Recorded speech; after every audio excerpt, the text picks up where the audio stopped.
지금 서울중앙지방법원에 저희 와이튼 취재 기자가 나가 있습니다. 좀 연결해 보겠습니다. 김평정 기자. 네, 서울중앙지방법원입니다. 네. 조금 전에 이명박 전 대통령이 법원에 도착을 했는데요. 좀 당시 그 법원에서 본 상황을 좀 정리를 해주실까요? 네, 오전까지만 해도 무척 이 법원이 차분한 분위기였는데 조금 전 이명박 전 대통령이 도착할 때는 몰려든 취재진으로 인해 분주한 모습을 보였습니다. 구속된 이후에 2달여 만에 이명박 전 대통령의 모습을 드러냈기 때문에 시청자 여러분도 무척 궁금해하셨을 텐데요. 조금 마른 듯하긴 했지만 안색상으로는 비교적 건강한 모습을 보였습니다. 이명박 전 대통령이 일찍 도착했지만 재판은 예정대로 오후 2시부터 진행됩니다. 다만 법원을 둘러싼 열기는 취재진에 국한된 것 같고 법원 주변은 여전히 차분한 모습을 유지하고 있습니다. 열성 지지자들이 몰려들었던 1년 전 박근혜 전 대통령의 첫 재판 모습과도 사뭇 다른 모습입니다. 그럼 이명박 전 대통령의 수사와 재판 과정을 쭉 취재해온 조용선 기자와 함께 더 자세히 알아보겠습니다. 조 기자, 62일 만에 대중에 다시 나타난 이 전 대통령, 다행히 비교적 건강에는 큰 이상이 없는 모습이었죠? 네, 그렇습니다. 이 전 대통령은 지난 3월 22일 구속 수감돼 검찰 추가 조사를 거부해 왔는데요. 그동안 변호인 접견만 하며 재판 대응 전략을 짜왔습니다. 오늘 외부에 62일 만에 처음으로 모습을 드러냈는데요. 서울 동부구치소에서는 수의를 입고 생활하지만 미결수이기 때문에 재판에 나올 땐 수의를 입지 않고 사복을 선택했습니다.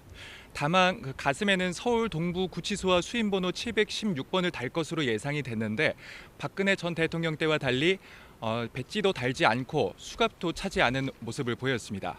변호인 측은 이 전 대통령의 건강이 좋지 않다며 불출석 상태에서 재판을 받게 해달라고 말했고 재판부는 이를 거부하기도 했는데요. 오늘은 간접적으로나마 대중의 모습을 드러낸 이 전 대통령의 건강 상태를 법정에서 지켜볼 수 있을 것으로 보입니다. 예, 잠시 뒤 재판에서는 이 전 대통령이 오늘 10분 동안 직접 입을 열기로 돼 있잖아요. 이 전 대통령 측의 재판 전략을 엿볼 수도 있을 것 같은데 어떤 말을 할지 예상을 해보면 어떨까요? 예, 이명박 전 대통령이 법원에 도착하기 전 YTN과의 통화에서 강훈 변호사는 이 전 대통령이 6장에서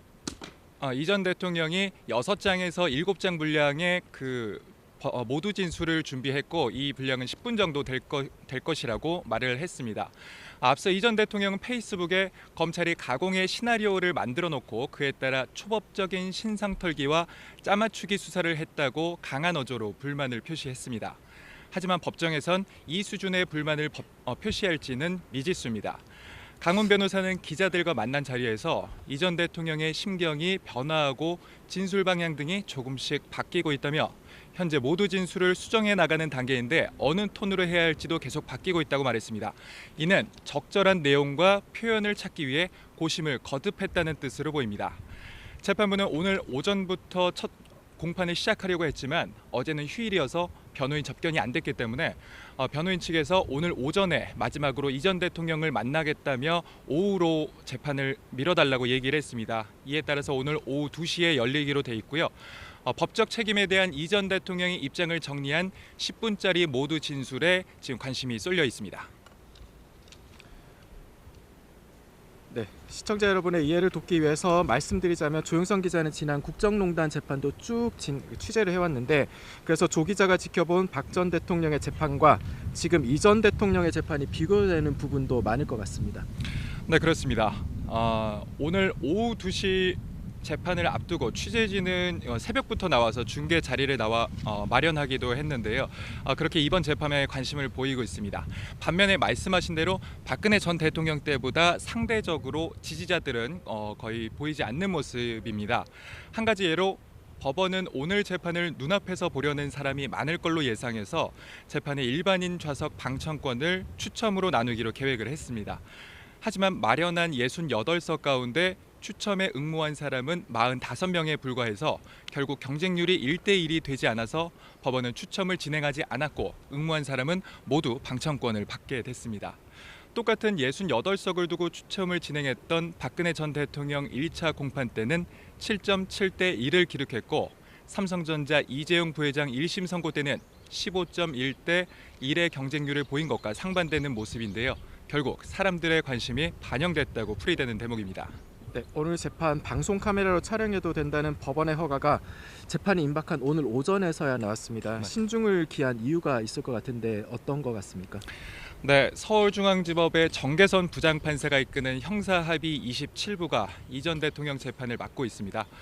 해당 재판부는 변호인단이 이 전 대통령의 촬영 동의 여부에 대한 의견을 내달라고 변호인 측에 얘기를 했는데 지난 월요일 늦게야 법원에 정식으로 접수가 됐습니다. 촬영 허가 결정에는 사안의 중요성뿐만 아니라 사회적 의미 그리고 꼭 따라줘야 하는 건 아니지만 피고인의 의견도 참고하도록 돼 있습니다. 그래서 오늘 오전에야 재판부가 이 전 대통령 측의 의견까지 포함을 해서 공공의 이익 등 여러 가지 사안을 고려해서 촬영을 허가했다고 밝혔습니다. 네, 이 전 대통령 혐의가 16가지나 되는데요. 앞으로 법정 다툼을 벌일 중요한 혐의들만 간단히 짚어볼까요?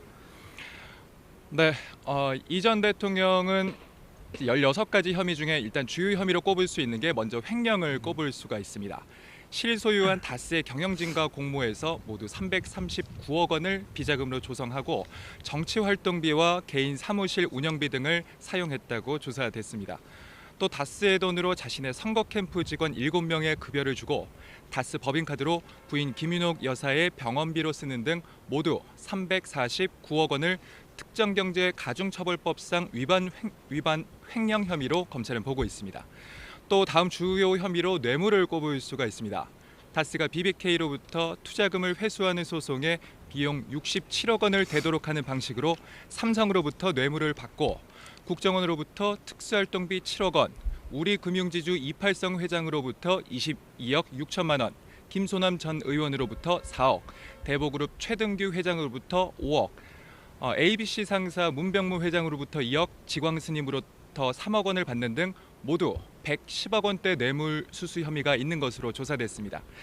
마지막으로 주요 혐의로 볼 수 있는 것은 대통령 기록물 유출 위반 혐의가 있습니다.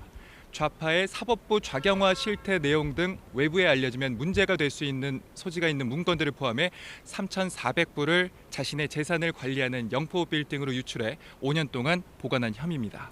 네, 이명박 전 대통령이 10분 발언에서 말할 내용은 잠시 후 재판이 시작된 뒤에 다시 연결해서 전해드리도록 하겠습니다. 지금까지 서울중앙지방법원에서 전해드렸습니다.